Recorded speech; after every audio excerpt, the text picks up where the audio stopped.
turiu dar jums puikų siurprizą. Tai kaip sakau, pažiūrim ir paklausom. Labai gražu. Tikiuosi, kad jūs labai priimsit irgi gražų sprendimą dėl pensinio fondo. Turiu visų atsiprašyti, kas man rašot, siunčiat skaičius, ką čia dabar man daryti, Mariau. Taigi tu profesionalas paims ir patarsi. Žiūrėkit, čia yra pensiniai fondai ir yra, kaip sakiau, netgi 5, galima sakyti, opcijos, taip, ką mes ir kalbėjom. Tai yra, jūs nieko nedaro, toliau mokat kaip mokėjot. Antra opcija, tiesiog nutraukėt, jeigu turit kitą strategiją protingą. Ir tada jūsų pinigų suma, pavyzdžiui, 10 000 sumažės iki 6 000.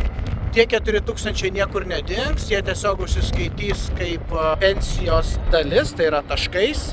Tada trečias punktas, tai yra, jūs tiesiog galite nieko nedaryti. Tiesiog kaip nuo 19 metų mes buvom, pavyzdžiui, sustabdę įmokas ir tą pinigų sumą investavus. O mes likusią pinigų sumą kažkur kitur investavom.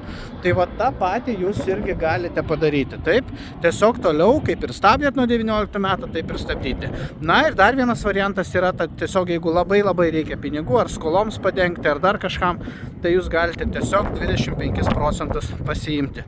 Na ir va dar, kaip sakiau, vakar dalinausi, kad tikrai yra dar vienas. Kiti žmonės galvoja, kad va nutrauks, pasiims pinigus, dalį atiduos sodrai kažkams paskaičiuoti ir tada pradės vėl iš naujo kaupti. Taip? Na, įdomus variantas, bet čia sakau, matot, reikia atsisėsti, skaičiuoti, analizuoti, skaičiuoti, kiek jums metų yra.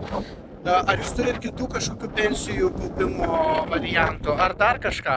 Ir tada tik tai galima kažkokį protingą sprendimą priimti. Taip, kad nepykit, reikia atsisėsti visiems kartu ir skaičiuoti, analizuoti, o ne spontaniškai priiminėti sprendimus. Ir tai, kas tinka vienam, tikrai netinka kitiems.